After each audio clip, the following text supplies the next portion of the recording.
है। शुरुआत उस लिहाज से करेंगे टाटा स्टील बिग बॉय से। टाटा स्टील में अपेक्षा थी कि इस बारी दरअसल नंबर्स कुछ फीके रहेंगे, दबाव देखने को मिलेगा मुनाफे में, और ठीक वही हुआ है।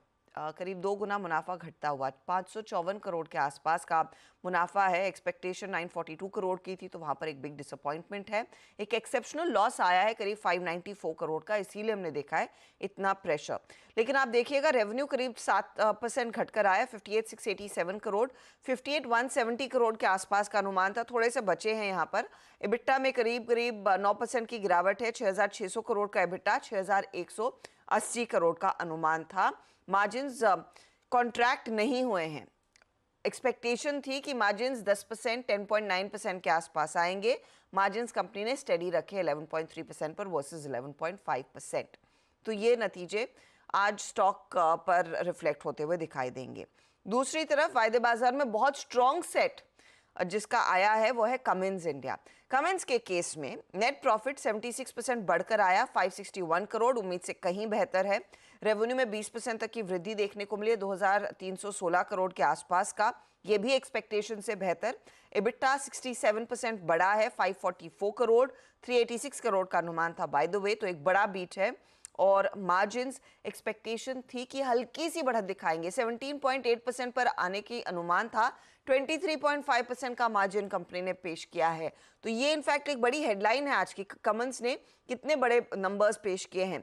डोमेस्टिक बिजनेस में 28% का ग्रोथ है, हाउएवर एक्सपोर्ट सफर कर रहे हैं, वहां पर डिक्लाइन देखने को मिला है। और ग्लोबल अनसर्टेनिटीज के चलते कंपनी कह भी रही है कि शायद एक्सपोर्ट्स पर ड्रैग देखने को मिलेगा।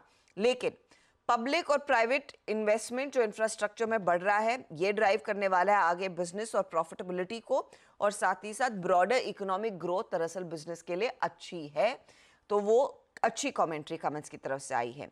जीएमआर एयरपोर्ट के लिहाज से लॉस काफी कम हुआ है, 639 करोड़ का लॉस घटकर करीब 167 करोड़ के आसपास आ गया, क्योंकि ऑपरेटिंग मैट्रिक्स और इबिट्टा ग्रोथ देखने को मिली, उसका फायदा मिला। आप देखिएगा रेवेन्यू 29% बढ़ा है, इबिट्टा में 254 करोड़ का आंकड़ा बढ़कर 816 करोड़ पर आया, अच्छा परफॉर्मेंस है।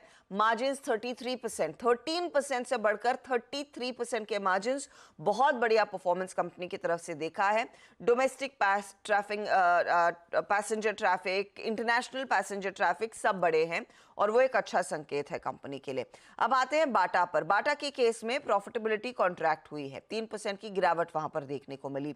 रेवेन्यू फ्लैट है, 2-2.5% का ही इजाफा।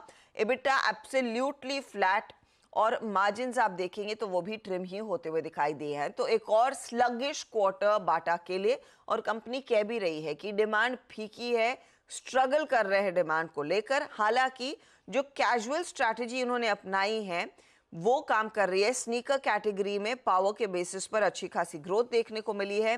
ज्यादा स्नीकर स्टूडियोज इन्होंने इस क्वार्टर में खोले, और ऑप्टिमिस्टिक है कि यहाँ से अब डिमांड रिवाइवल होती हुई दिखाई देगी। तो ये उम्मीद इनकी है कि FY25 में डिमांड थोड़ी सी पिकअप करेगी। अच्छा, एक और स्टॉक आपको जो रेडार पर रखना है वो है केफिन टेक। आज ब्लॉक डील होगी। जनरल अटलांटिक यहाँ पर 4.4% स्टेक बेचता हुआ दिखाई देगा, और 4.4 से 6.8% डिपेंडिंग ऑन डिमांड वो उतनी स्टेक बेच सकते हैं। तो लगभग फ्लो प्राइस जो है कल की क्लोजिंग से करीब 4% के डिस्काउंट पर है, 712 रुपए प्रति शेयर। इस ब्लॉक के बाद करीब 60 दिनों का लॉक इन पीरियड रहेगा। 31% स्टेक वो होल्ड करेंगे इस स्टेक सेल के बाद भी। तो ये कुछ स्टॉक्स है जो आप फोकस में रखेंगे। आगे इनफैक्ट एक लंबी लिस्ट है नतीजों की, उस पर आगे 7:30 बजे 8 बजे डिटेल में बात करेंगे। लेकिन ये फिलहाल वो कोर नंबर्स है जिस पर आपने आज सुबह में ध्यान देना है। लेंगे एक ब्रेक के बाद आज के बड़े इवेंट्स और साथ ही साथ कमोडिटी करेंसी से क्या क्यों है उस पर भी करेंगे बातचीत।